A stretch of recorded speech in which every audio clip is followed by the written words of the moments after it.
Boa tarde a todos, sejam todos bem-vindos a esse nosso encontro. Em breve teremos a palestra com o professor Henrico. Meu nome é Carlos de la Vecchia de Carvalho, eu estou aqui representando a Science Sports, e antes de dar início à palestra, eu vou chamar o Ian e o Guilherme Ezequiel, que também são os parceiros do projeto aí, para explicar um pouco mais sobre isso, e em breve já começaremos a palestra com o professor.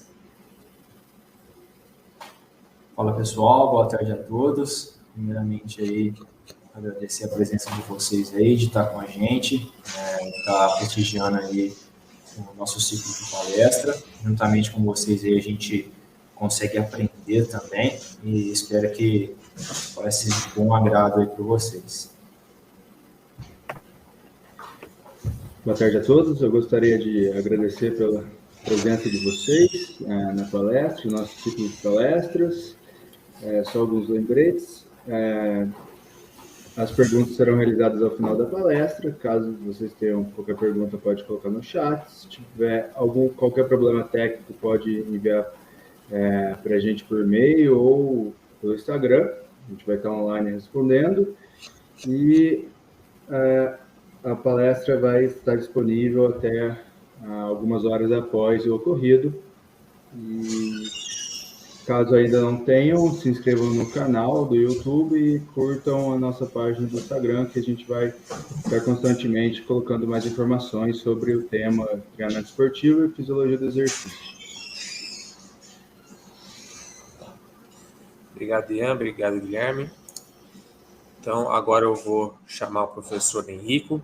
Então, primeiramente, gostaria de agradecer o professor pelo aceite do nosso convite, que é um apoio bem legal que ele está dando agora para esse nosso início desse projeto aqui.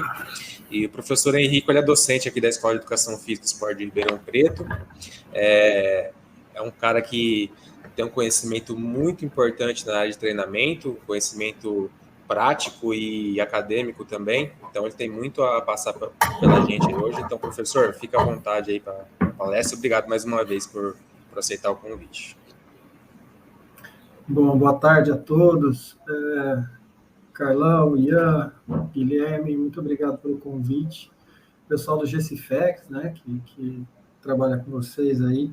É um prazer poder colaborar com uma iniciativa como essa, porque eu acredito que discussões sobre o esporte, discussões sobre o treino são sempre relevantes, né, principalmente à luz do desempenho esportivo, do desempenho físico, que tanto tem sofrido, na minha opinião, em função de alguns conceitos distorcidos, de algumas coisas que, infelizmente, têm surgido na nossa área, né?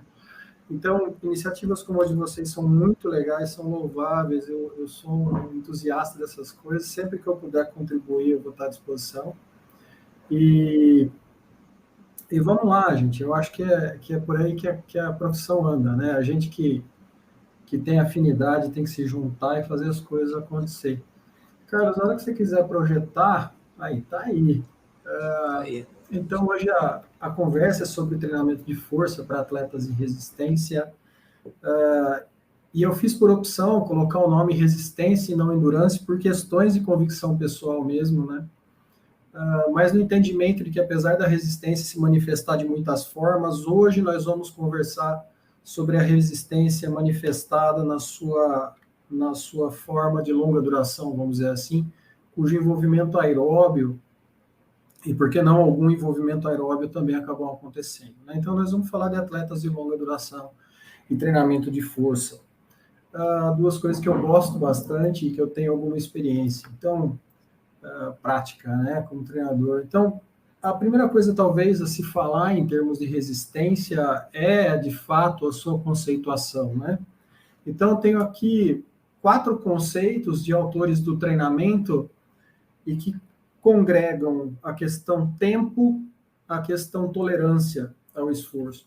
Porém, eu vou confessar a vocês que eu acho que todas elas acabam sendo falhas em alguma medida ou outra, mas eu gosto muito desse termo aqui, que o Jürgen Weineck usa lá no livro Biologia do Esporte, de 91, e que foi editado, né, a última edição dele é de 2005, se eu não me engano, e que ele usa o termo psicofísico. E aí tem um filmezinho da Gabriela Anderson, uma maratonista suíça, em 1984, que na primeira vez que as mulheres participaram dos Jogos Olímpicos, terminou a prova em 37º, se eu não me engano, de 44 mulheres. E por que esse filme está aí?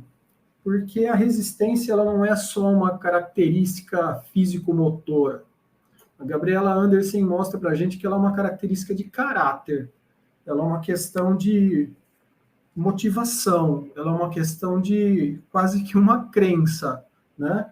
E quando ela demora quase que 7 minutos para percorrer os últimos 500 metros dessa maratona e recusando o auxílio da equipe médica, então vocês podem ver no filme os médicos ali à direita acompanhando, tentando ajudá-la, e ela dizendo, não, eu vou terminar. Mais do que nunca, essa questão de que a resistência é uma questão não apenas física, mas também um atributo de caráter ficam muito fortes, né? E aí, quando ela passa a linha de chegada, ela desaba, mas ela termina a prova. E depois, dizendo o porquê dela ter feito isso, na entrevista coletiva, ela fala, eu tinha que terminar essa prova, porque eu tinha quase 40 anos e essa era a minha única chance de correr uma maratona olímpica, né? Então, a determinação volitiva é algo muito importante no que diz respeito à capacidade de tolerar o esforço. Vou deixar ela terminar, porque senão seria uma sacanagem, né? Porque ela já sofreu tantas vezes, então ela termina a prova lá e desaba, vai para o hospital, enfim. E a resistência motora congrega, então, para além dos elementos motores, elementos psicológicos, psicofísicos, que são determinantes para essa capacidade. Quando a gente fala, então, dessa capacidade, ou de um esforço à semelhança do que a Gabriela Andersen fez, eu estou falando daquelas modalidades que estão no limite aqui da capacidade de resistência, mas ainda assim congregam elementos da força, ainda assim congregam elementos da velocidade. Quer dizer, apesar da Gabriela Andersen ter corrido uma maratona, ou da Paula Radcliffe, que é recordista mundial da maratona, ter corrido a maratona e ter se utilizado muito da sua capacidade de tolerar o esforço para fazer essa prova, ela só é a recordista mundial porque ela fez a maratona mais rápido, e isso dá uma noção para a gente do elemento velocidade presente, e uma vez que você tem velocidade, você tem aplicação de força por unidades de tempo, de forma que, sim, o treinamento de atletas de longa duração congrega muito componente de resistência, mas também congrega elementos de velocidade e força. Se eu tentar ser um pouco mais específico e trazer essa figura para vocês, eu vou olhar aqui no elemento de muita resistência as modalidades de super longa duração, que é basicamente aquilo que a gente está conversando hoje, de como tentar treinar esses sujeitos do ponto de vista da força para melhora do desempenho. Então, eu tenho aqui o ciclismo de estrada, a maratona, o triatlon Ironman, eu tenho o esqui cross-country, os atletas de maior valor de consumo de oxigênio relatados, o triatlon olímpico, as corridas de meia distância, e à medida que o componente anaeróbio começa a aparecer, vocês percebem que a figura começa a deslocar de lá para cá. Então, se eu estiver falando desses caras aqui, eu tenho muito envolvimento de resistência, pouco envolvimento da velocidade. Então, pegando aqui, por exemplo, o triatlon ITU, né, o triatlon olímpico, que deve ser modificado, ele tem muito componente de resistência, um pequeno componente de força e velocidade.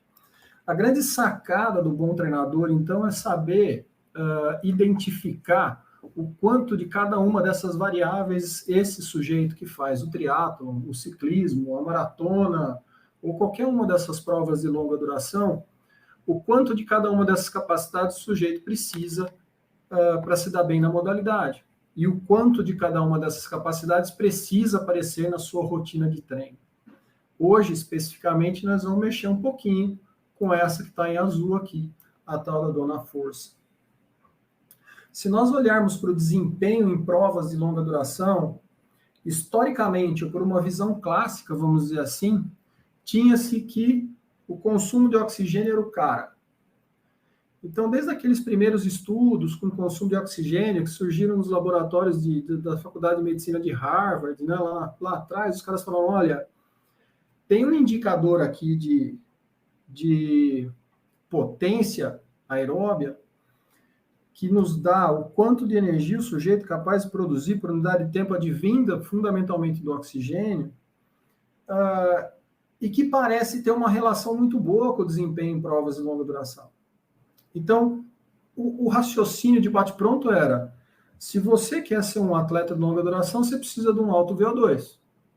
E isso não deixou de ser verdade ainda, né? Aliás, nem vai deixar de ser. Quer dizer, pré-requisito para quem quer desempenho de longa duração é ter um bom consumo de oxigênio.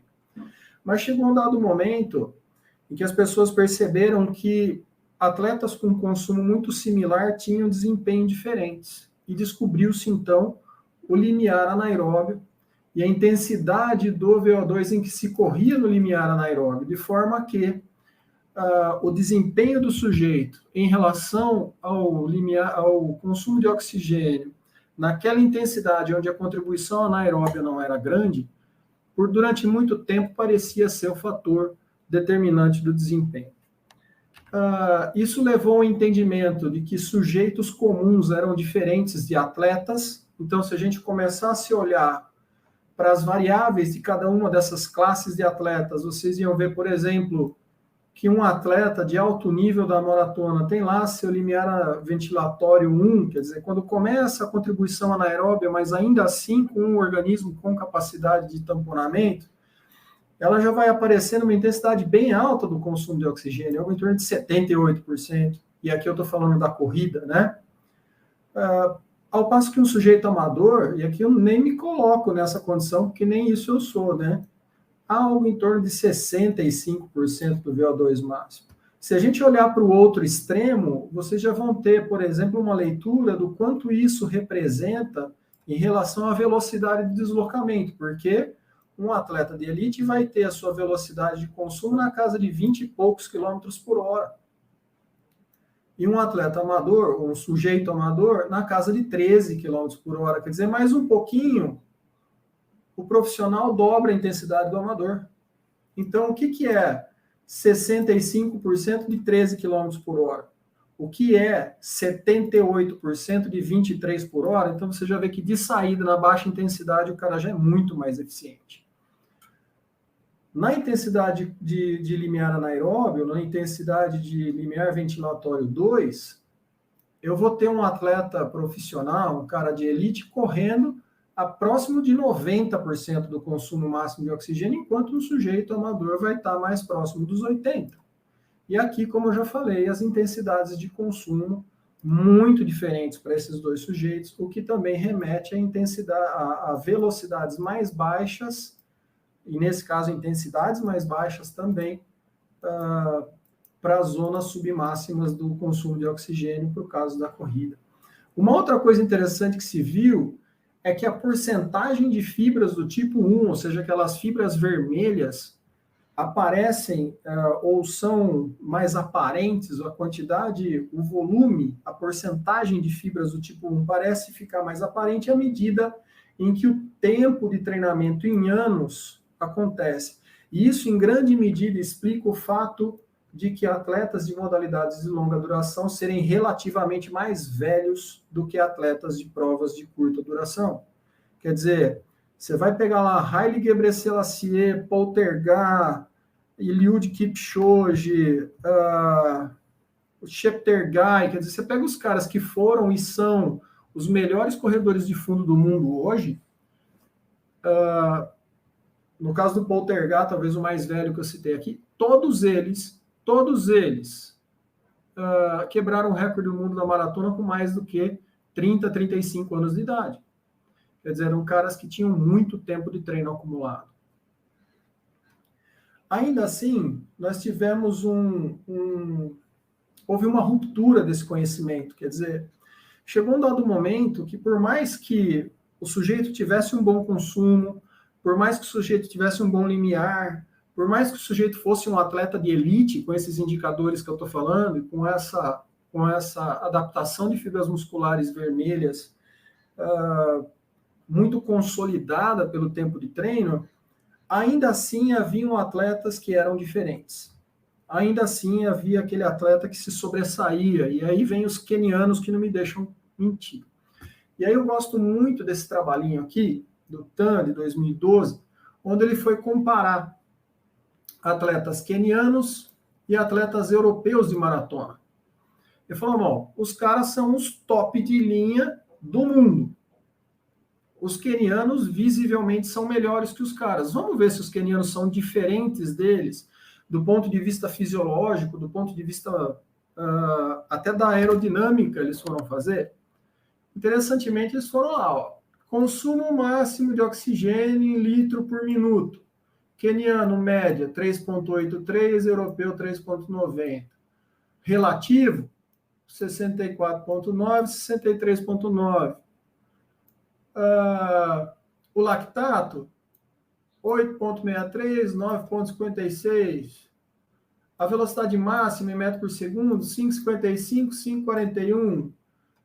Em quilômetro por hora, 20 para queniano, 19,5 para europeu.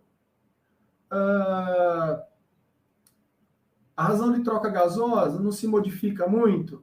Né? A saturação de oxigênio, não. A frequência cardíaca, também não. Quer dizer, esses caras não são diferentes do ponto de vista fisiológico, mas a hora que você põe os caras para correr, um ganha do outro. O que explica isso? Ou o que explicava isso? Foram colocar os caras no túnel de vento, Olha lá.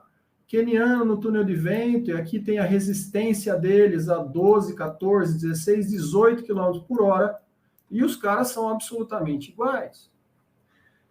Por mais que a gente olhe para esses dados e matematicamente não encontre diferenças, apesar de eu enxergar algumas sutilezas desses dados, então, por exemplo, os quenianos acumulam um tanto menos de lactato, apesar de não ser matematicamente significante, e a velocidade do limiar anaeróbio dos caras ser meio quilômetro por hora a mais, isso em 1 hora de corrida dá 500 metros de diferença, isso se correr a intensidade limiar.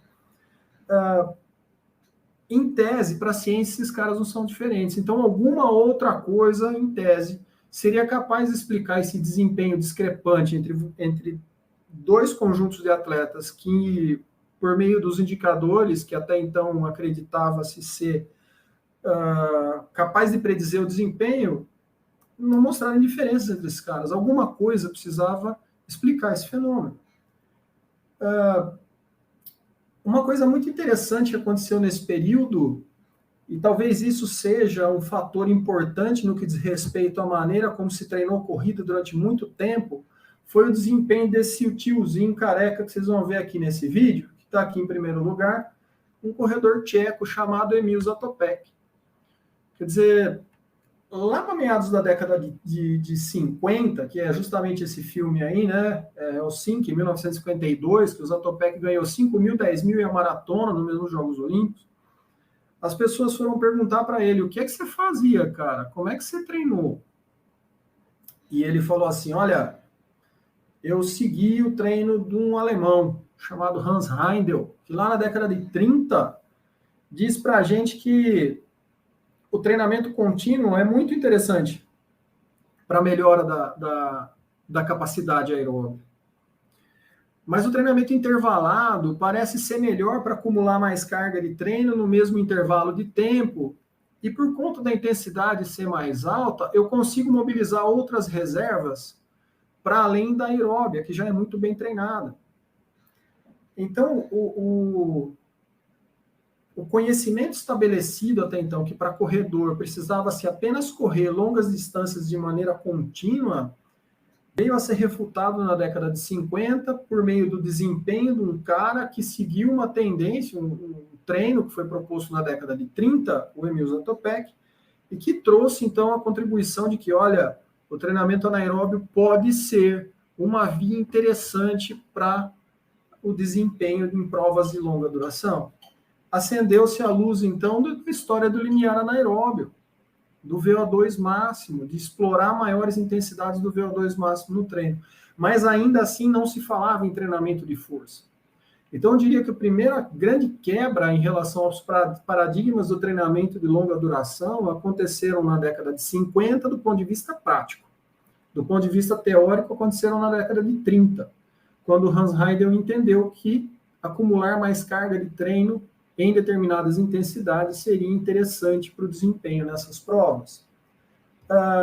Esse conhecimento foi em grande medida corroborado por todo mundo já ouviu falar da palavra periodização e Levi Matveev, né, que é entre aspas, o pai da distribuição de treino moderna, que foi sendo revista, readaptada, reajustada, mas o raciocínio lógico vem daquilo que ele propõe, e agora tem sido discutido se de fato é a melhor forma de fazê-lo, né? Onde Matveev dizia que a base do treinamento para qualquer modalidade esportiva partia de um bom condicionamento aeróbico, né? A partir desse momento, com esse questionamento advindo do desempenho do Emil Zatopek, surgiu a ideia de que, olha, esse modelo tradicional parece não responder à pergunta, porque todos os atletas que correm uma maratona, que fazem uma prova de estrada de ciclismo, que fazem, na época não tinha triatlon ainda, mas que uma prova de longa distância de natação, enfim, qualquer modalidade que tivesse esse envolvimento, tinha um bom consumo, tinha um bom limiar em relação ao consumo, mas os desempenhos eram discrepantes. Surgiu a ideia de economia de corrida, né? Ou economia de movimento, vamos dizer assim. Eu naturalmente falo corrida por vir do atletismo, tá? Mas economia de movimento. Mas que raio seria essa economia de movimento? A economia de movimento seria a realização de um gesto esportivo em mesma intensidade com menor custo energético. Mas como é que eu treino um trem desse? Eu treino um trem desse por meio de variáveis anaeróbias. Então surgem outras variáveis que são muito boas preditoras do desempenho em modalidades de longa duração. No caso, a velocidade de consumo de oxigênio, a potência na intensidade de consumo de oxigênio, a máxima velocidade de deslocamento anaeróbio e o tempo limite, que é o tempo de sustentação em uma determinada intensidade. Nós normalmente usamos a velocidade pico-esteira e vamos ver lá o quanto o cara se aguenta lá em cima, né? Normalmente dá 6, 8 minutos, a depender do estado de treinamento do sujeito. Mas o fato é que quando surgem essas variáveis aqui, em certa medida, o Emil Zatopek responde à pergunta. O Emil Zatopek fala, olha, faz o treino anaeróbio, faz o treino intervalado, se utiliza das subformas do treinamento intervalado. No primeiro momento você faz o extensivo, no segundo momento você vai fazer o intensivo, no terceiro momento você vai fazer o método de repetição, e deixe que esses ajustes anaeróbios te auxiliem no seu desempenho aeróbio a partir do pressuposto de que a preparação aeróbica já estava muito bem feita e precisava apenas de uma manutenção, por assim dizer. Mas, mais uma vez, surge, então, como é que eu treino isso? E Emil Zatopek respondeu fazendo o treinamento intervalado em corrida. E com o passar dos anos, com o passar do tempo, outros métodos acabaram surgindo. Inclusive o treinamento de força, o treinamento contra uma resistência como uma perspectiva de melhora dessas fibras musculares, que até então não eram tão estimuladas como poderiam por meio dos métodos tradicionais de treinamento. Mas como vocês podem ver nessa referência do Ferrauti, que está faltando um parênteses aqui, né? Perdão. Vocês percebem que a resistência ao treinamento de força por meio de treinadores e atletas de fundo foi muito grande até bem pouco tempo atrás. Até coisa de 20 anos atrás. Na década de 2000 eu treinava triatleta, e quando eu comecei a propor treinamento de força para os caras, as desculpas que vinham e vão aparecer nos próximos slides eram praticamente impeditivas para esses caras. Era quase que uma heresia fazer treinamento de força para atletas de longa duração. E isso era um pensamento muito forte entre treinador e atleta, de maneira que a afirmação vigente era que era prejudicial ao desempenho. Nas eliminatórias dos Jogos Olímpicos de Pequim, em 2008, da seleção americana de corrida, da seleção americana de atletismo, quase metade dos atletas não tinham rotina de treinamento de força no seu dia a dia de treinamento. Ou seja, até agora, até 13 anos atrás. Os mitos estavam imperando até agora. E uma coisa interessante, e que surgiu algum tempo depois, foi que atletas que não faziam ou que não fazem esse tipo de rotina de treinamento eram incapazes de atingir níveis superiores de desempenho. Aliás, essa revisão do BIRI é fabulosa. E por que eu pus esse vídeo aqui para vocês? Por que tem uns caras saltando altura aí, né? Porque esse vídeo, e eu vou pôr ele de novo lá na frente, ele é a origem de uma vertente do treinamento de força para atletas, de todas as modalidades esportivas. Na antiga União Soviética, lá pela década de 50, os caras começaram a testar o salto como meio de treinamento de força para atletas fundamentalmente de provas de salto. E isso migrou depois para atletas de prova de velocidade, e migrou depois para meio fundo, e migrou depois para atletas de fundo. O grande problema que se tinha é que quando isso foi proposto, ainda não se sabia o quanto saltar, para onde saltar, quer dizer, se é para frente, se é para cima, quem poderia saltar, e talvez a pergunta de ouro, que eu acho que eu já até falei, é o quanto se poderia saltar.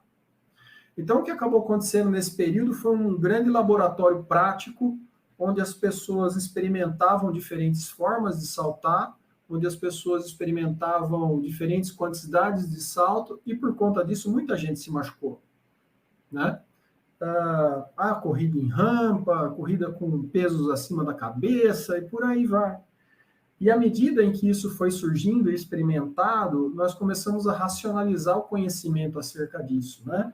E eu vou falar da pliometria um pouquinho mais lá na frente.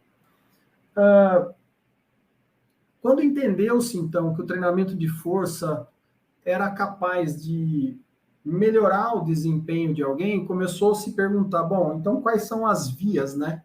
Quais são os meios do treinamento de força pelos quais eu consigo aprimorar o desempenho de alguém numa prova de longa duração. Então, aqui eu trago uma revisão muito interessante do Pavolainen, onde ele mostra diferentes desenhos de treinamento de força e seus possíveis impactos no desempenho.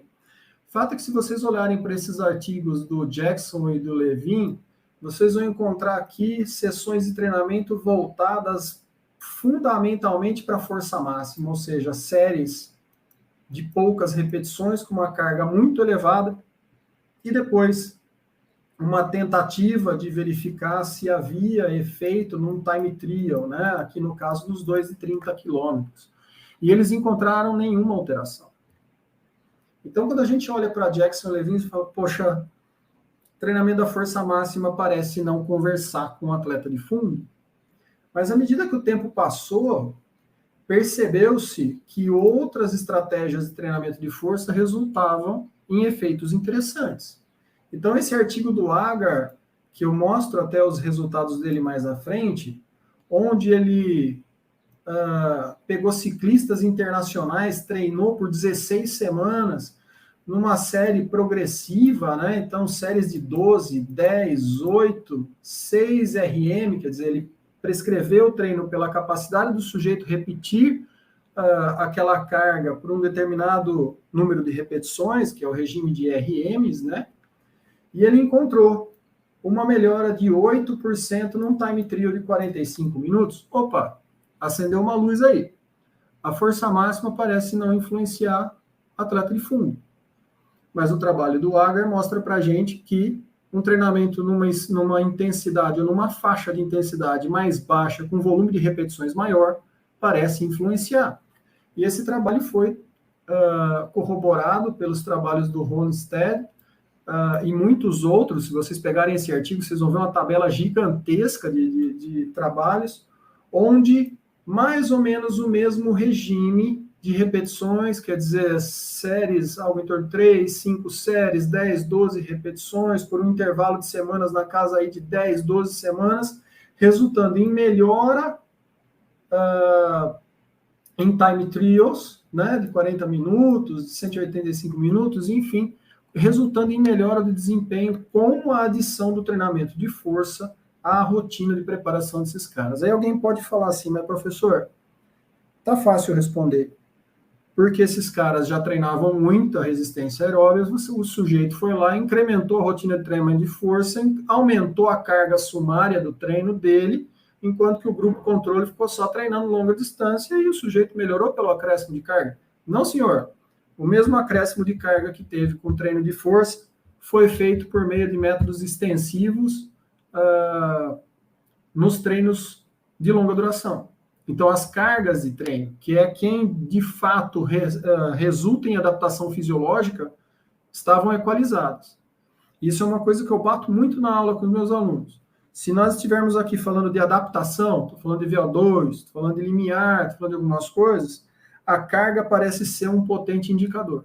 Se eu estou falando de desempenho, aí existe uma dissociação da carga, tá? Então, quando eu falo em efeito fisiológico, eu penso na carga. Quando eu falo em desempenho, eu penso em tipo de treino. E desde que a carga esteja equiparada, os efeitos são similares para adaptação, mas diferentes em função do tipo de treino no que diz respeito ao desempenho. Oh, legal. E de onde que vem esse raciocínio? Qual seria o mecanismo, então, de ajuste? Ou quais seriam as respostas para esse tipo de treino melhorar, de fato, o desempenho de atletas fundistas, né? Se a gente olha para a natureza do treino que foi realizada, aquele treino de força máxima, ele foi capaz de mobilizar, pelo princípio do tamanho de Henneman, as fibras do tipo brancas, que no frigir dos ovos parece não ter tanta influência assim no desempenho de fundista, mas aquele treino feito num regime maior de repetições, que parece mexer com as fibras mistas, as fibras do tipo 2A, e aí seus subtipos, né, parece ter um efeito de melhora. Ah, professor, mas e a fibra vermelha? A fibra vermelha já foi muito mobilizada com o treinamento aeróbio realizado. E essa fibra que melhora tem um perfil interessante, porque ela é mista, né? Ela se ajusta tanto para o treino aeróbio quanto para o treino aeróbio, ela se modifica dentro dos seus subtipos e ela parece estar envolvida em absolutamente todos os tipos de esforços que vocês olharem. Então, desde você quietinho, ou nós aqui no computador, até um sujeito sprintando, parece que a fibra do tipo 2A está envolvida. E a resposta para isso aparece no trabalho do Agar, né? Então, se nós olharmos para o trabalho do Agar, aquele trabalho que eu citei, aquele do meio, né, com série progressiva, mas ali na faixa de repetições de 10, 12, 8, você tem, para o sujeito que treinou força mais resistência durante 16 semanas, ciclistas, um aumento da potência, né, da performance em potência entre pré e pós-treino, ao passo que o sujeito que treinou só pelos meios da resistência não apresenta o mesmo resultado, a ponto de não ser diferente do ponto de vista estatístico. Ah, professor, tem uma tendência de melhora lá, pode ser que o cara faça um tempo melhor, faz, mas essa melhora é inquestionável. Melhora essa até que é maior do que a melhora dos caras que fizeram só resistência. Um outro dado interessante é aqui do lado esquerdo, os caras que fizeram força e resistência, e do lado direito, os caras que fizeram só o treino de resistência. Olha que legal.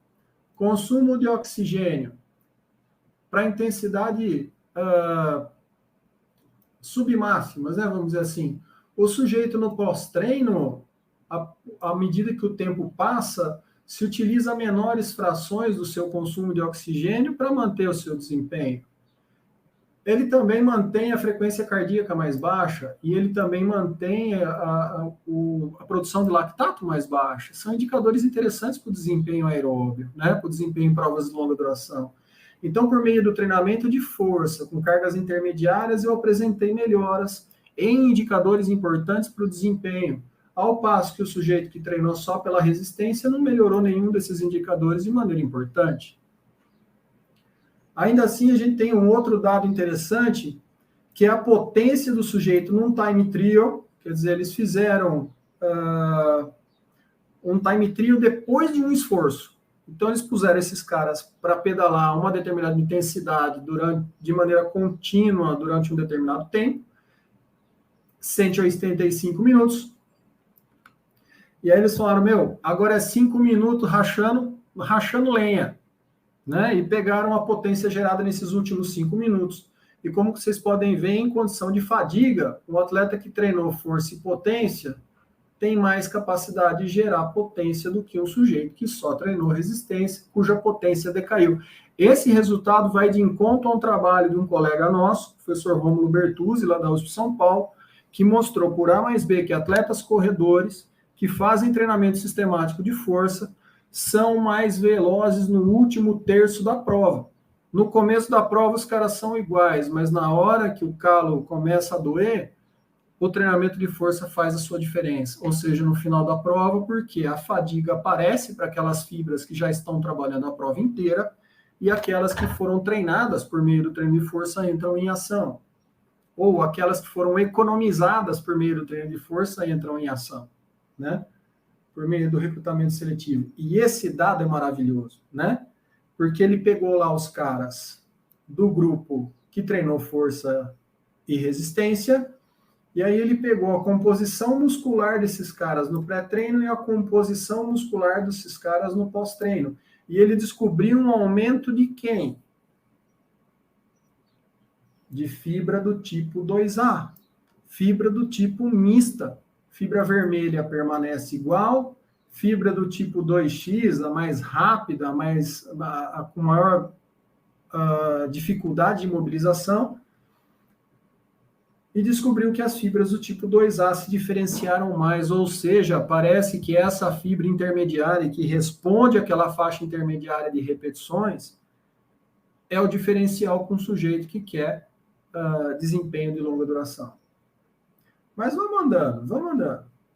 Se eu olhar numa perspectiva bastante tradicional do treinamento de força, pelo contínuo do treinamento de força, aquela faixa de repetições em que houve ajuste é essa faixa aqui.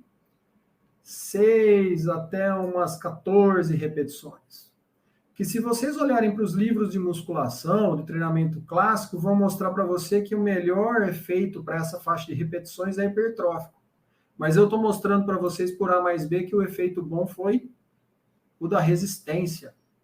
Por quê? Porque aqueles treinos foram propostos com um intervalo maior do que o hipertrófico e a resposta foi para a resistência de força. Quer dizer, ao invés de eu dar aquele minuto e meio, que tradicionalmente se chama de pausa vantajosa, que os alemães chamavam de pausa vantajosa, que era pausa parcial, que é a pausa da hipertrofia, e elevar essa pausa para 3 minutos e meio, 4 minutos, que é o tempo necessário para restabelecimento de glicogênio muscular, fosfocreatina, ou pelo menos de boa parte delas, eu mudo o foco desse treino da resistência de força voltada à hipertrofia para uma resistência de força anaeróbica. Eu trago essas fibras musculares para uma outra realidade, a de tolerância aos esforços de maior duração, mesmo que anaeróbios. E isso acaba trazendo efeitos para o desempenho de longa duração. De forma que, é claro que eu não trouxe toda a literatura para tentar refutar alguma coisa ou comprovar alguma coisa, mas fato é que aqueles efeitos ruins do treinamento de força que o pessoal se utilizava como argumento para não fazer o treinamento de força, que seria o aumento da massa muscular, redução do VO2 relativo, diminuição da capilarização muscular, redução da atividade de enzima oxidativa, eles acabaram sendo refutados, ao passo que, ao longo do tempo, a melhora da economia de corrida, da capacidade aeróbica, do limiar anaeróbio, a redução da fadiga, ganho de força máxima, melhora da velocidade de corrida e, consequentemente, desempenho, acabaram sendo validados como sendo efeitos importantes do treinamento de força para atletas dessas modalidades. Ô, Carlão, se eu estiver correndo muito, você me fala, tá? Legal. E esses resultados acabaram sendo corroborados por um resultado do nosso grupo. Quer dizer, se vocês forem olhar a dissertação de mestrado do João Manechini, que ainda não foi publicada, vocês encontram em indicadores importantes ou em preditores importantes do desempenho em corrida, como, por exemplo, o salto partindo da condição agachada, efeitos superiores para os atletas que fizeram treinamento de força em detrimento dos atletas que fizeram somente o treinamento tradicional de corrida. Esse grupo fez por meio da pliometria. Então, aqui nós temos o efeito no salto tipo squat, né? Salto da posição agachada, no salto da posição com contramovimento. Também encontramos resultados superiores, principalmente olhando o tamanho de efeito, né? Para esses atletas de corrida. Também encontramos no salto com contramovimento e também encontramos melhores resultados no salto a partir da posição de 40 centímetros de altura, no salto profundo de 40 centímetros, o drop jump, salto com queda. Professor, mas aí você está mostrando só indicador de salto. Se esses caras treinaram pliometria, vai melhorar o salto mesmo. Não tem como refutar isso, mas se eu mostrar para vocês o tempo de exaustão, eu consigo. Então, olha lá. Quando a gente olha o tempo em si para exaustão, não houve grandes modificações. Mas quando eu olho a concentração de lactato durante a recuperação desse sujeito, primeiro minuto, terceiro minuto, quinto minuto, sétimo minuto, eu percebo que o efeito sobre a concentração de lactato do treinamento pliométrico foi melhor do que o treinamento tradicional de corrida. E esse indicador, sim, é importante como complementar aos outros que eu já indiquei. E por onde que esse mecanismo aconteceria, ou por onde que esse ajuste aconteceria? Por onde que essas melhoras se dariam, né? Então, eu tenho lá o treino tradicional de corrida. E aqui é importante dizer, o treino tradicional de corrida sendo feito pelos iniciantes em corrida, para aqueles sujeitos que querem começar no esporte, para aqueles caras que querem começar no ciclismo, na natação, na corrida, melhorando por meio dos treinamentos longos e contínuos, por meio de treinamento intervalado, fundamentalmente extensivo, melhorando a potência e a capacidade aeróbia, quer dizer, eu estou falando aqui do limiar anaeróbio para a capacidade do consumo para potência, que resultam num VO2 incrementado, numa melhora do limiar anaeróbio e, consequentemente, no desempenho. Mas quando eu olho para o treinamento de força por meio dos esforços explosivos ou de maior intensidade, ou seja, método intervalado intensivo, método de repetições, por meio da potência anaeróbia e da capacidade anaeróbia e dos fatores neuromusculares que vão desde o recrutamento até o stiffness, melhoram a economia de movimento por um menor uso do músculo, quer dizer, aquele músculo treinado para força precisa de menos unidades motoras recrutadas para aplicar a mesma força, portanto, ele é mais econômico. E da melhora da velocidade de deslocamento anaeróbio, que também resultam no incremento do desempenho aeróbio, do aumento do desempenho em provas de longa duração. Ou seja pelo treinamento de resistência, ou seja pelo treinamento de força, é possível se obter ganhos no desempenho aeróbio. Mas parece ser mais inteligente treinar a força a partir do momento que você já tem as capacidades fundamentais para o desempenho de longa duração já consolidadas. Então, como eu disse lá no início, tradicionalmente via-se o consumo limiar e o desempenho no limiar em relação ao consumo como algo importante. Isso continua importante. Todo sujeito que quer ter um bom desempenho em prova de longa duração precisa ter isso. A partir do momento que isso está consolidado, o treinamento de força entra como acessório, entra como complemento para a continuação ou para a continuidade das melhoras dos fatores neuromusculares e, consequentemente, do desempenho. Mas, ainda assim, eu posso fazer esse ajuste, pensar esse ajuste ao longo da linha do tempo. Quer dizer, eu posso pensar no ajuste de curto prazo e no ajuste de longo prazo. Na verdade, não é longo e curto prazo, vamos dizer assim, da resistência mais curta e da resistência mais longa, né? Daquelas provas que duram menos e daquelas provas que duram mais. Então, se eu falar do atletismo aqui, eu falo das provas de até 5.000 metros e das provas que vão da maratona para cima, né? Ou de 30 minutos para cima seria o 10 quilômetros para um amador para cima. Nessas provas mais curtas, a melhora do desempenho se dá por meio do incremento da repetição máxima, ou seja, da máxima força voluntária, e da taxa de desenvolvimento de força. Bom, simples. Eu aumento a força máxima, eu melhoro a capacidade de produzir força por unidade de tempo, minha passada dura menos, eu aplico mais força nesse menor intervalo de tempo da passada, minha fase aérea aumenta e a fase mais rápida da corrida, no caso, é a fase aérea. Então, fico mais tempo aéreo do que no chão, meu desempenho melhora. Em provas de longa duração, eu vou ter uma maior velocidade de trânsito pelas vias capilares, por uma menor intensidade de contração muscular, um aumento da economia de movimento, que é consequente a essa melhora da capacidade máxima contrátil, e que acaba resultando nessa melhora do desempenho. Uma outra variável importante é o aumento da viscosidade dos tendões, quer dizer, a transferência de força para o músculo, para o sistema esquelético, fica aprimorado. O músculo faz força e essa força é transmitida. Então, à medida que se treina a força, que se aumenta a fibra do tipo 2A, que se aumenta a coordenação intra e intermuscular, com o passar do tempo também tem o aumento da rigidez e, consequentemente, da transferência de força para esse músculo ativo. Mas legal. E como é que eu treino, então?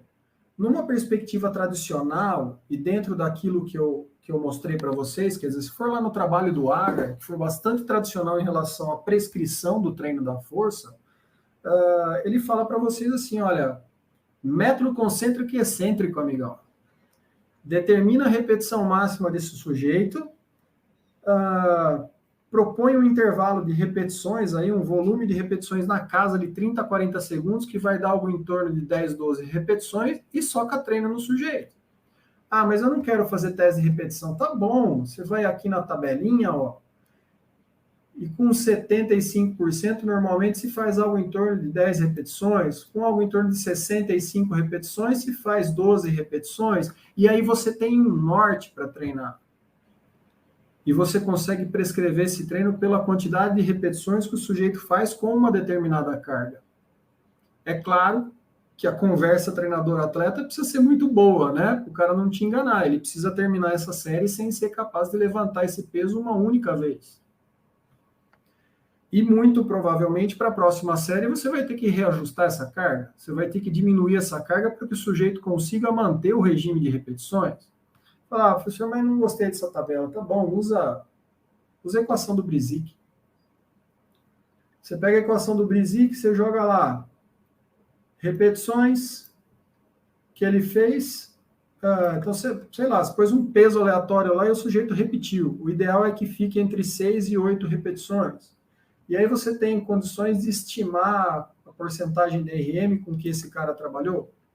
Ou você joga o peso sustentado e o número de repetições, e os resultados estão aqui, ó. Um exemplo de 8 repetições com 80 quilos, na primeira equação me resultou em 80,5%. 8 repetições, 80% da RM. Pô, bateu, né? No segundo caso, peso sustentado 80, número de repetições 8, eu tenho que a carga máxima de sujeito está na casa de 99,3 quilos. Ah, professor, não gostei dessa equação. Tá bom, tem um monte de equação na literatura. Tem um monte de equação. A do Brizic é muito boa, é uma das mais utilizadas. Mas tem um monte. Lá nesse trabalho do Kovacic, vocês vão encontrar um trabalho de 2017, relativamente recente. Ah, mas não gostei da equação. Tá bom, faz o teste de RM. Ah, mas também não gostei do teste de RM. Pega lá aquela figura que eu coloquei lá atrás, perdão, eu vou voltar, o contínuo do treinamento de força, e tenta trabalhar por regime de repetições. Quer dizer, a alternativa tem. Você vai pela RM, você vai pelo regime de repetições, você vai pela tabela, você vai pela equação, ou você vai pelo RM tradicional, cara. Mas isso falando numa perspectiva tradicional do treinamento de força. Falando em método concêntrico-excêntrico. Então, esse treino seria prescrito... deixa eu voltar aqui. Seria prescrito como? Por uma dessas ferramentas que eu mostrei, você determina algo em torno de 65%, 75% de carga do sujeito, põe ele para fazer de 8 a 12 repetições, um intervalo de 3 a 4, 5 minutos, 3 a 5 séries e vá ser feliz, amigão. Método concêntrico-excêntrico. Quer dizer, o seu primeiro ano de treinamento de força está garantido aí, pelo método mais tradicional que existe. Ah, mas passou esse ano, o cara ficou forte, vem o professor de novo com esse vídeo dos russos. Quer dizer, um método que me surge como evolução do método de treinamento tradicional para provas de longa duração é, de fato, o método pliométrico, que parte do pressuposto que você precisa de um pré-estiramento para fazer uma contração mais efetiva, né? O pré-estiramento acaba sendo a forma como você ativa a musculatura por meio da contração excêntrica. E aí o treino é realizado normalmente por meio de saltos. Antes disso, entre isso, né, vamos dizer assim, entre a pliometria e o método concêntrico-excêntrico, eu ainda poderia usar o método estático-dinâmico, que pode ser estático-excêntrico, estático-concêntrico, eu posso usar o método balístico, que é concêntrico-excêntrico. É que não tem tempo para a gente falar de tudo isso, mas dentro do concêntrico-excêntrico eu já tenho uma infinidade de variáveis, e dentro dos métodos estático-dinâmicos eu também tenho uma série de variações que eu consigo trabalhar. Mas beleza, você esgotou as possibilidades lá. Aí você vai para a pliometria. E essa é uma forma de treino de força que, a depender da maneira como o pessoal tem feito aí no mercado, chega a me ofender. Por dois motivos muito fáceis, muito simples de se pensar. Primeiro, muita gente não tem experiência com exercício com a própria massa corporal para saltar. 2, não tem experiência o bastante por meio do método concêntrico-excêntrico tradicional para fazer um método mais agressivo. E não tem domínio da técnica de salto para conseguir saltar. Eu vou colocar aqui, espero que o som do vídeo não atrapalhe. O que se espera, então, de um sujeito que vai começar a saltar? Ou o que se espera de alguém que vai iniciar um treinamento de salto? Espera-se que, por exemplo, no caso de um agachamento, ele tenha uma carga equivalente a 1,5 a 2 vezes a sua massa corporal. Espera-se que num supino, no caso de um nadador, ele tenha um supino de pelo menos 1,5 a sua massa corporal, e a partir daí você vai ter métodos mais agressivos de treinamento. Tá, mas o quanto, para onde, como saltar? Bom, vocês vão buscar lá o material do Carmelo Bosco, eu vou tirar a música, de 1978, que é justamente aqui que o Bosco fala, olha, se você não agacha com 1,5, 2 vezes sua massa corporal, não se mete a saltar. Se você não levanta um supino com 1,5 tua massa corporal, não se mete a fazer isso com o membro superior. É que ele dá também os volumes de salto para cada faixa ou para cada subtipo de atleta. O iniciante salta de 80 a 100 vezes na sessão. O intermediário salta de 100 a 120. O avançado salta de 120 a 140 ou mais. Quer dizer, a gente tem a quantidade de salto, a gente sabe que o salto vertical conversa muito bem com provas de longa duração, a gente sabe que o salto horizontal conversa muito bem com provas de curta duração. Então, o fundista, no caso, ou o ciclista, alguém de modalidades dessa natureza, precisa saltar para cima, meu. E quanto? Precisa saltar de 80 a 100 vezes se ele for iniciante. Precisa saltar de 100 a 120 vezes se ele for intermediário. Precisa saltar de 120 a 140 vezes ou mais se for avançado. Aí, como é que eu determino se eu quiser fazer o salto profundo? Você determina a altura ideal de queda, cara. Você põe um banquinho de 20 centímetros, põe ele para saltar e vê o quanto para cima ele salta. Você põe um banquinho de 30 centímetros, põe ele para cair, saltar e vê quanto ele salta. A altura de queda com a qual ele tiver o efeito melhor de desempenho no salto para cima é a altura da qual você vai cair. E os antigos russos aí desse vídeo chegaram a fazer cara cair de 2 metros de altura, quando eles estavam experimentando o método. Mas eles deram essas lições para a gente, né? Então, hoje a gente sabe que a altura ideal de queda não é grande, hoje a gente sabe que salto conversa melhor com que tipo de desempenho, e hoje a gente sabe os volumes de salto que cada atleta pode fazer na sessão. E a gente também sabe que só pode saltar aquele sujeito que tem uma preparação muscular prévia. Bom, resolvido o problema da pliometria, surge a TBV. Quer dizer, muitos de vocês já devem ter ouvido falar do treinamento baseado na velocidade como a tendência do momento para treinamento de qualquer modalidade esportiva. Licença para falar palavrão? Merda nenhuma. Tá? E vou dizer para vocês por quê. Existe sim uma relação entre força e velocidade. Existe sim um determinado grau de força com o qual o músculo manifesta a velocidade, e isso o Zaciorski traz para a gente, naquele livro que foi publicado no Brasil em 2004, porém o livro data da década de 70, o Biomecânica nos Esportes. Ele fala, ó, a 95% de carga de intensidade do treino é 1% da velocidade que o músculo é capaz de fazer, a 65% é 10%, a 50% é 17%.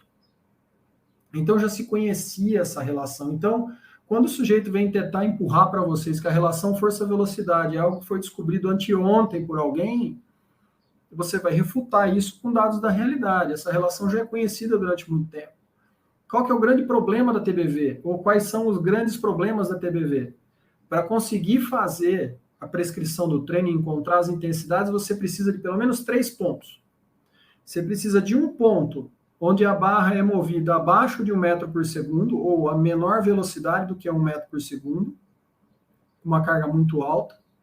Você precisa de uma velocidade onde o atleta mova a barra a 1 metro por segundo, e uma intensidade que ele mova acima de 1 metro por segundo. Então, uma velocidade muito baixa, porque a carga é muito alta, uma velocidade intermediária, porque a carga desceu, e uma velocidade muito grande, porque a carga está lá embaixo.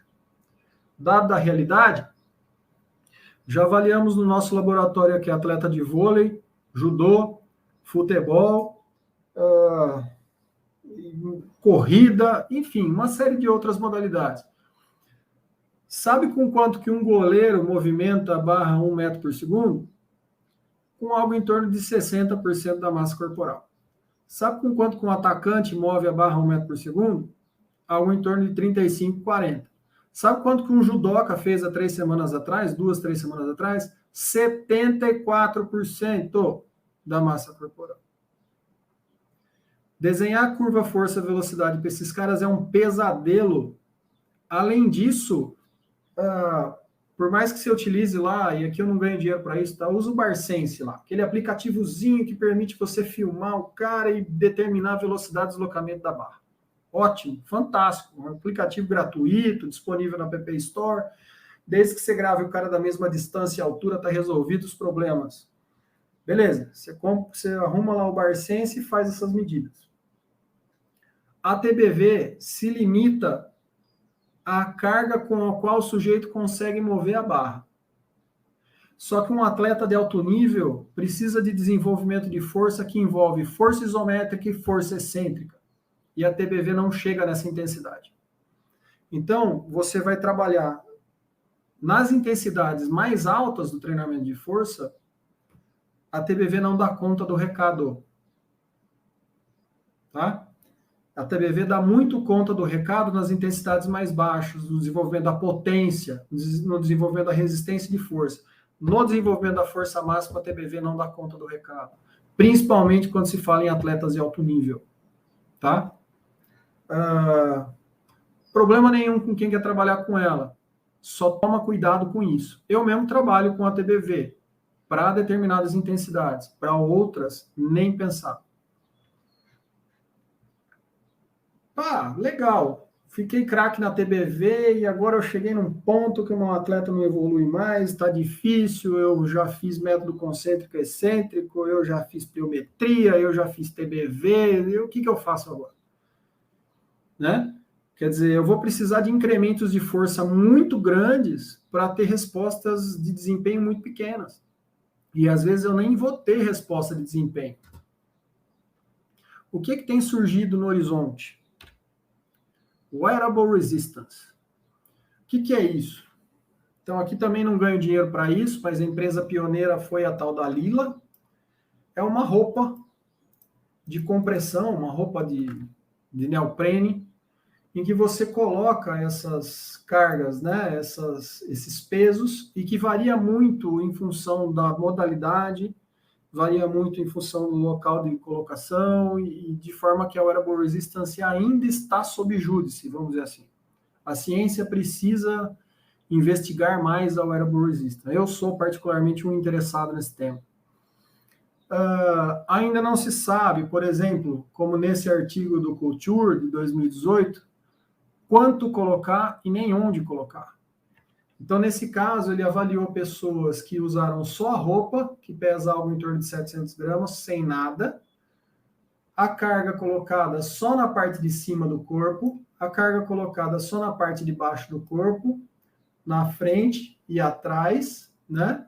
E a carga colocada no corpo inteiro, numa combinação B e D aqui.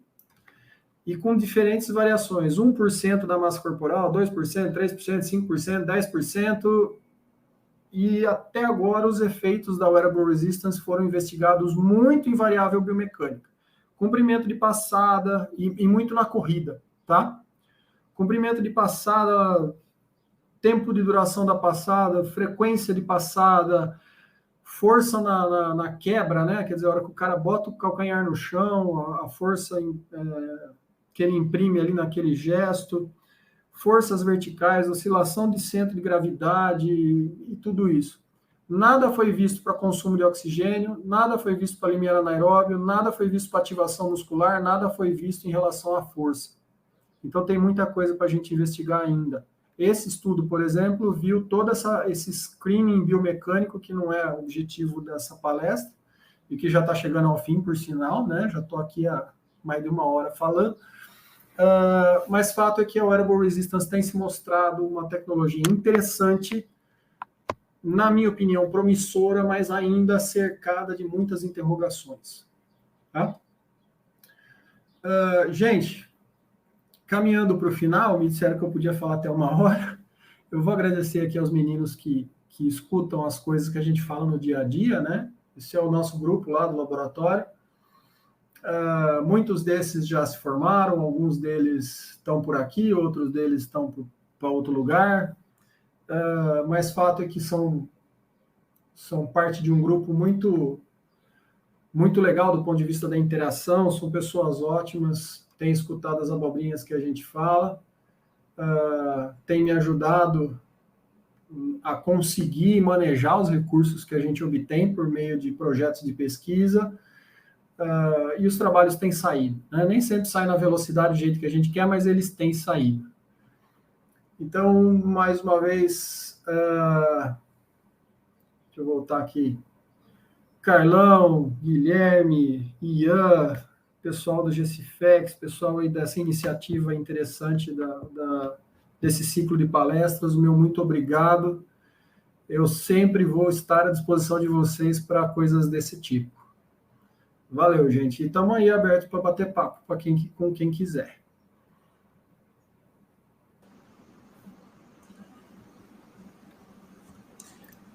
Então, Henrique, primeiro, parabéns aí pela excelente fala. Então, é muito bom ver a forma clara e sempre com um conteúdo muito interessante com que você traz aí o conhecimento do treinamento, prático e teórico, enfim. Eu já queria avisar o pessoal que se tiver alguma pergunta, quem está nos assistindo pode fazer pelo chat e a gente vai transmitir para o Henrico.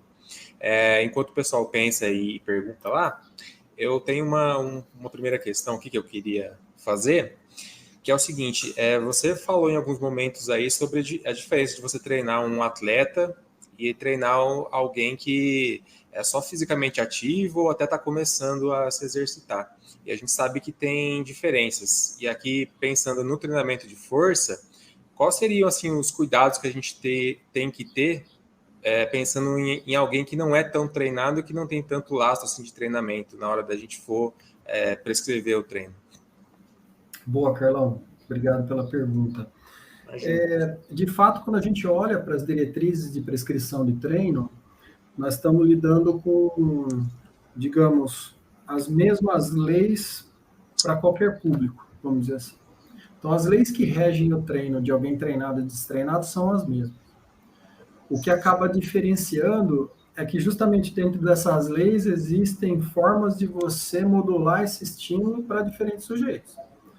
Então, por exemplo, quando eu falo que uma pessoa que, pelo método tradicional, vou dar um exemplo, né, vai fazer aquele treino de resistência de força com uma carga intermediária, lá, 60 e poucos %, um atleta vai trabalhar sempre no regime maior de repetições. A ação de 8 a 12 repetições, o atleta trabalha com 12. O intervalo de recuperação é de 3 a 5 minutos, o atleta trabalha com 3.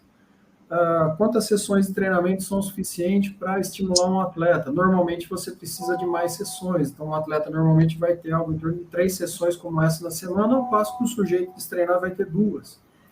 Então, quando a gente pensa na modulação das cargas de treino, e quando você olha para os livros de treinamento, eles sempre trazem para a gente essa margem de trabalho, de tanto a tanto, no intervalo, de tanto a tanto para a intensidade, de tanto a tanto para a duração. E essas margens, elas foram compostas justamente para a gente conseguir lidar com essas diferenças. Para além disso,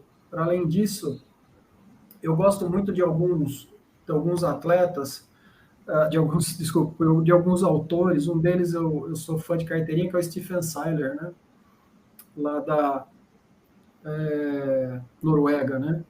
O Seiler esses dias fez um post, já faz um ano que ele fez esse post no Instagram, e eu acho que até comentei com você sobre isso, né? Falei, o Seiler postou lá no Instagram o seguinte: a gente passa a vida estudando método de controle de carga, a gente passa a vida vendo os indicadores fisiológicos, indicadores motores, índice de força, enzima, não sei o que lá.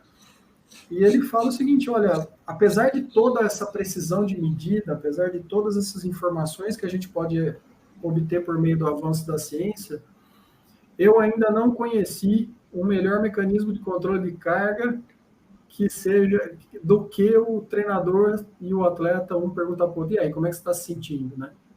Quer dizer, desde que o atleta seja honesto na resposta, você tem condições de modular o treino a partir dessas respostas. Então, desde uma conversa informal até o cuidado com esses limites superiores e inferiores de intervalo de aplicação de estímulo e da densidade de treino, né, da disposição de treino frente à necessidade de recuperação para um sujeito menos treinado, frente a um cara treinado, eu vejo o caminho para a prescrição do treino. Perfeito.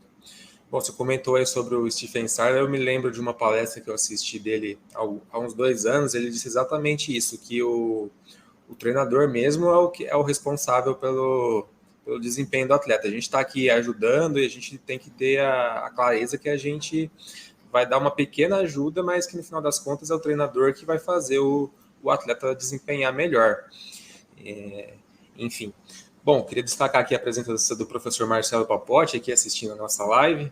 Então, aí também um grande colaborador desse projeto e nosso orientador também. Então, a próxima pergunta que eu ia fazer é o Ian. Então, eu já vou passar a palavra para ele, aproveitando que ele está aqui na sala. Então, Ian, pode perguntar para o professor.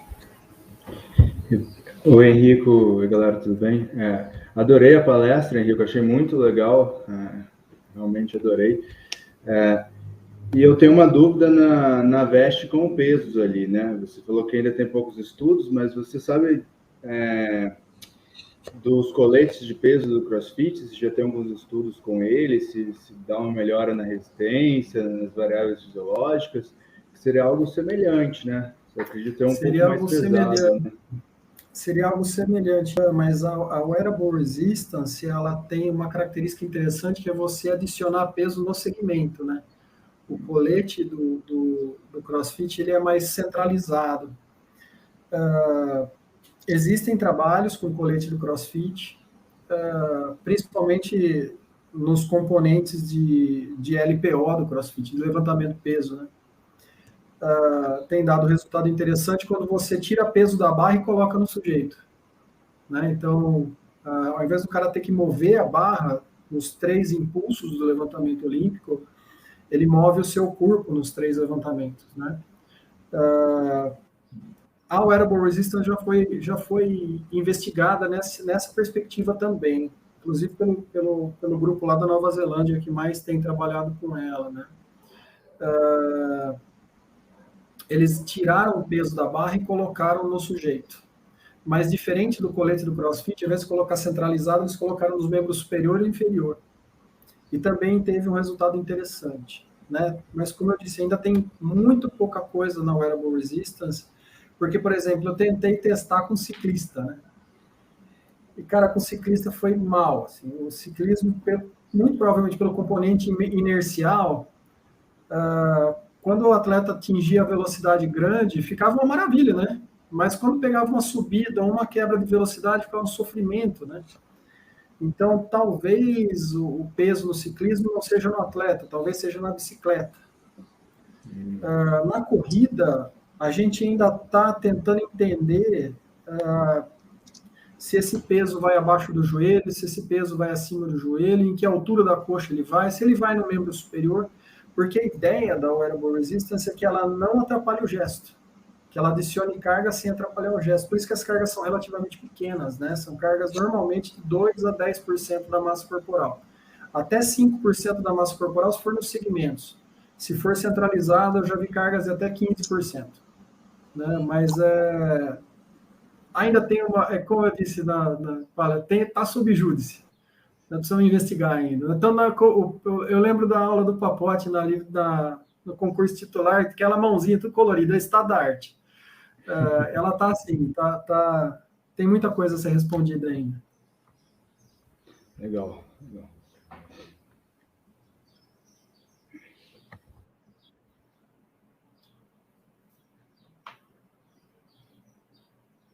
Carlão caiu ou saiu? Se vocês me permitirem, eu vi uma pergunta do Mário aqui. O Mário, inclusive, foi nosso aluno, né? O Mário pergunta se nas sessões de musculação, se seria interessante para esses atletas de resistência priorizar os exercícios livres, supino, levantamento, terra, enfim. Eu sou um fã incondicional de exercícios multiarticulares, né? Eu entendo que o exercício multiarticular, por mais que ele ainda careça ou padeça, vamos dizer assim, da inespecificidade do movimento, ele ainda assim é mais próximo da modalidade do que um exercício uniarticular ou do que um exercício feito em cadeia fechada, né? Então, sim, eu tenho comigo, Mário, que o treinamento de um atleta deve se dar primariamente por meio dos levantamentos básicos. Supino, agachamento e terra. E que, secundariamente, ele precisa se dar por meio dos derivados dos levantamentos olímpicos. Um power clean, um high pull, enfim, o treinamento do segundo impulso do levantamento olímpico. É claro que isso depende também da especificidade da modalidade. Eu não tenho por que colocar um maratonista a fazer um monte de levantamento olímpico, porque, afinal de contas, ele não usa tantos membros superiores assim. Mas um levantamento terra, um agachamento por cima da cabeça, um agachamento posterior, um agachamento anterior, essas variações a gente consegue usar, né? Mas sim, eu acredito que o treinamento de um bom atleta se dá por meio de movimentos livres, por conta da ativação muscular e por meio dos levantamentos básicos, derivações e levantamentos olímpicos.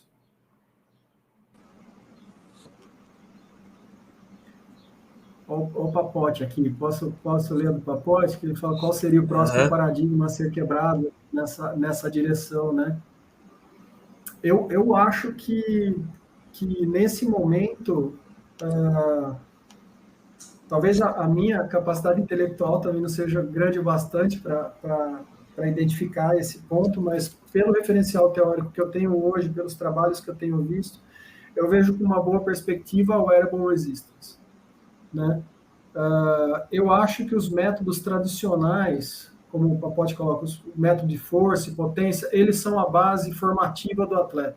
Eles precisam estar lá enquanto algo tão básico quanto a necessidade de um bom consumo de oxigênio e de um bom limiar. Mas eu ainda vejo uma pequena conexão entre esses mecanismos de treino de força e a prova, e o gesto técnico, a cadeia cinética. Eu acho que o paradigma vem nessa direção. Eu não sei se vai ser a wearable resistance. Eu vejo nela uma boa perspectiva, mas eu acho que a carga no movimento específico, que aumentar a exigência do gesto esportivo, aumentar a ativação muscular, aumentar a exigência de força, aproximar a exigência do gesto esportivo específico da força máxima absoluta, deve ser o próximo passo que o treinamento de força em modalidades esportivas deve dar.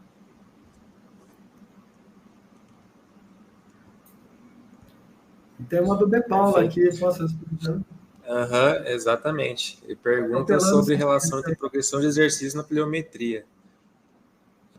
Essa é uma coisa interessante que o Lucas fala, porque a pliometria, isso é um trabalho do Manfred Letzelter, né, da década de 60, 70. O Letzelter já mostrava que algumas formas de se treinar pliometria conversam mais ou menos com determinadas formas de se agir.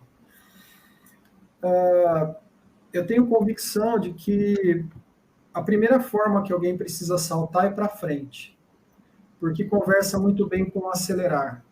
E acelerar é colocar em movimento. Isso é inerente a absolutamente qualquer modalidade esportiva. Obviamente que o correr conversa mais com a pliometria para frente do que outra modalidade de fundo. A partir do momento em que se ganha experiência e conhecimento do movimento no saltar para frente, deve-se pensar em saltar para cima.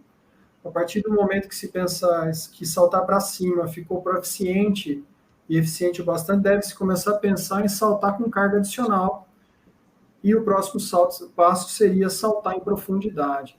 Então, eu faria essa progressão, Lucas. Eu saltaria para frente, eu saltaria para cima, eu saltaria com carga e eu saltaria de cima para baixo, vamos dizer assim, em profundidade. Mas, obviamente, que a resposta fica vaga em certa medida, porque eu ainda assim dependo da especificidade da modalidade. Faz sentido um jogador de futebol saltar para cima? Eu não sei. O deslocamento dele é muito curto. O jogador de futebol se desloca 15 metros quando muito. É muito raro você ver um cara dar um sprint de 40 metros num campo. Então, a capacidade de acelerar, que conversa muito com o salto horizontal, parece ser importante. Mas ele cabeceia, mas ele faz outros gestos, ele disputa a bola, tal. Sim, mas quantos por cento isso representa da partida? Então, sim, isso deve ser incorporado no treino, mas eu tenho comigo que um jogador de futebol, por exemplo, deve saltar mais para frente do que para cima. E isso precisa ser visto à luz de cada modalidade esportiva, né? Maravilha. Professor, mais uma pergunta agora é do Guilherme Ezequiel. Então, ele está aqui na sala, eu vou deixar que ele mesmo faça a pergunta. Legal. Fala, professor. Obrigado aí pela palestra, excelente palestra. Muito boa, gostei bastante. E minha pergunta vai no sentido dos métodos de treinamento de força, né? Você disse que quando o atleta vai se desenvolvendo, né, pensando num atleta um pouco mais experiente, e se fosse mesclar os dois métodos, né, o método de força tradicional e o método de treino de pliometria, tem uma porcentagem ideal de colocar cada um, vamos supor, para treinar porcentagem X de treino de resistência e tanto de pliometria, para ter um melhor desempenho, uma melhora nessas variáveis? Eu dizer em porcentagem fica complicado, assim, porque isso depende, Guilherme, não só do tempo que você tem para preparar alguém, como também do próprio desenho de treino que você propõe, né? Seja uma periodização tradicional, ou seja uma progressão por plano de treino, que é aquilo que o pessoal tem falado. Se você for conversar, por exemplo, com o Paulo Azevedo lá na Unifesp, ele é um dos caras que tem falado, né?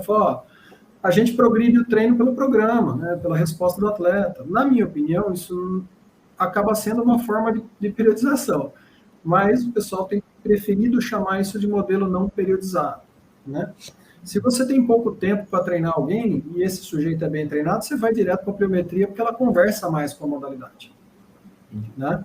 Se você tem muito tempo para treinar alguém, aquela fase de aquisição, aquela fase de ganho de força no início da preparação parece ser um pré-requisito importante para a manutenção da sua capacidade de saltar. Uma vez que a sua força máxima é o termômetro para o treino da força. Por que eu estou dizendo isso? Porque apesar da sua força máxima, às vezes, não conversar com o gesto esportivo, se ela cair, ela derruba a sua força específica. Então, a porcentagem de treino que você precisa fazer num programa de treinamento é a porcentagem suficiente para, pelo menos, manter a sua força máxima em índices aceitáveis. Né? Então, você começou a sua organização de treino e o sujeito vai lá e apresenta índices de força máxima similares, iguais, um pouco maiores do que aqueles que você já tinha, você vai trabalhar com essa força uma vez a cada 10 dias, que é o suficiente para mantê-la. Mas se ele não apresentou, você vai trabalhar com ela umas duas vezes por semana, numa fase de aquisição, para que você consiga voltar com essa força máxima no índice mínimo necessário para começar a saltar. Né? Então, depende do indicador, depende do estado da capacidade, depende do tempo que você tem para treinar, depende de muita coisa. É difícil falar em porcentagem, você precisa ter uma fotografia do cara no início do programa de treino. Não, legal, professor. Obrigado pela resposta aí. Eu que agradeço. Professor, mais uma pergunta agora é do Mário. Ele pergunta assim: podemos dizer que os treinos de força também ajudam a fortalecer e evitar lesões? Vemos jogadores de futebol lesionando os posteriores de coxa? Pô, essa pergunta é boa, Mário. E se eu falar para você que eu tenho uma resposta assertiva para ela, eu vou estar mentindo. Pelo que a gente tem observado, o índice de lesões, principalmente no caso de jogadores de futebol e corredores, é muito grande para posterior de coxa. E normalmente tem uma associação muito grande com a ausência de flexibilidade dessa musculatura e com desequilíbrio muscular. Então, quando você vai fazer uma razão agonista-antagonista num cara desse, você vai ver que o agonista dele tem 50%, que o antagonista, desculpe, a musculatura posterior de coxa tem 50% da força do agonista. E você fala, poxa, tá desigual, né? Não tá legal. Mas também não existe um número mágico para isso. Não existe literatura que fala para a gente, olha, se for tantos por cento, não vai ter lesão. O pessoal da fisioterapia fala em 70%. Se você tem o antagonista a 70% do agonista, em tese você teria uma proteção, entre aspas. Mas se eu disser para você que eu conheço um trabalho que bate o martelo nessa questão, estou mentindo. A orientação que nós temos é a flexibilidade do sujeito precisa ser o suficiente para fazer o gesto esportivo. Então, no caso do corredor, ele precisa ter flexibilidade para fazer a fase anterior da passada e para recuperar a passada lá atrás. E o índice de força entre essas duas partes, vamos dizer assim, precisa ser minimamente equivalente. Né? Agora, ser assertivo e dizer, olha, se o cara é forte, ele não machuca, é difícil, é complicado. Assim como dizer, olha, é desequilibrado, é por isso que machucou, é complicado. O que eu tenho visto mais nesses casos é uma associação forte entre lesão e ausência de flexibilidade, principalmente de antagonista.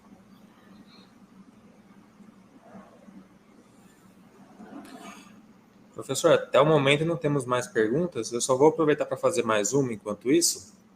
Então, a gente estava falando sobre jogadores de futebol, sobre corredores, e são atletas que tradicionalmente não têm o costume de treinar força, né? Muitos até nem gostam muito, né? No caso dos jogadores de futebol, né? Então, eu queria perguntar, assim, agora numa experiência mais prática sua, você acha que isso está melhorando? Você não está falando por você, não, né? Com certeza. Você gostava de treinar força? Confesso que hoje eu gosto mais do que na época que eu jogava. Eu acho que todas as modalidades esportivas, se a gente olhar para todas elas, se a gente olhar para o basquete, se a gente olhar para o futebol, para o vôlei, para a corrida, para a natação, para o ciclismo, a gente tem percebido ao longo dos anos cada vez mais uma importância da preparação física, vamos dizer assim. O desempenho nessas modalidades tem, e inclusive a forma física do atleta, quando você olha para o atleta, você percebe que ali tem algo a mais que apenas o treino da modalidade, né? Acho que essa foi uma contribuição que surgiu desde lá da época do Emil Zatopek, quando começou a mostrar que diferentes formas de treino também eram eficientes para a melhora do desempenho. E isso, na medida do tempo, trouxe uma maior conscientização dos atletas. O atleta hoje sabe que se ele não tiver uma boa preparação física, ele não vai competir. Ele pode ser o sujeito mais talentoso do mundo. Se for um atleta de futebol, você sabe melhor do que eu. Se for um cara, pode ser muito talentoso. Ele pega a bola no pé. Se ele não for veloz, se ele não for rápido, alguém vai chegar nele, né? E se ele não for suficientemente forte para aguentar o tranco, ele não joga a bola. Quer dizer, literalmente um tranco, né? Uma ombrada, um encostado. Isso acaba aparecendo nas corridas também, isso acaba aparecendo no ciclismo também. Você vê os atletas de velódromo, de ciclismo muito fortes, né? Você vê a musculatura dos caras mais evidente, você vê os maratonistas ficando mais definidos. Então, eu acho que, de maneira geral, o entendimento dessas variáveis para o desempenho melhorou bastante. Eu acho que o atleta hoje entende que a modalidade por si não resolve o problema. De maneira geral, né? Não, eu tenho uma visão até parecida. A gente olha os jogos de futebol, a gente percebe realmente que eles estão fisicamente mais preparados do que há anos atrás, né? Isso eu acho que vem numa crescente para todas as posições. E a maioria das modalidades eu enxergo que tem tido essa evolução também. E isso é muito devido à preparação física mesmo, trabalho dos treinadores, da gente produzir o conhecimento para eles usarem, enfim. Então eu acho que a gente está evoluindo nesse sentido, Henrique. Bom, nós não temos mais perguntas, então a gente chegou também mais ou menos no tempo que a gente tinha previsto para esse encontro. Então, a gente já vai encerrar, então eu gostaria de agradecer então ao professor pela excelente palestra, as explicações, a discussão agora no final. Dizer que foi muito proveitosa essa tarde aqui. E muito obrigado, Henrique. Carlão, eu que agradeço. Como eu disse a vocês, eu sou um entusiasta das coisas que os alunos fazem. Eu acho que essas iniciativas de vocês vêm numa direção muito interessante, muito, muito profícua, numa troca legal entre a gente, né? A gente que se dá bem aí, que vive conversando por aí. Pessoal que veio assistir, Mário, Papote, Lucas, pô, muito obrigado. Tá? Como eu disse antes, eu sempre estarei à disposição para coisas desse tipo. Tá? Muito obrigado a você, ao Ian, ao Guilherme, e tamo junto. Tamo junto, abraço, gente. Muito obrigado. Obrigado, Henrico. Então, pessoal, gostaria de agradecer a todos que assistiram essa palestra do professor, acompanharam a discussão. Então, foi realmente muito proveitoso.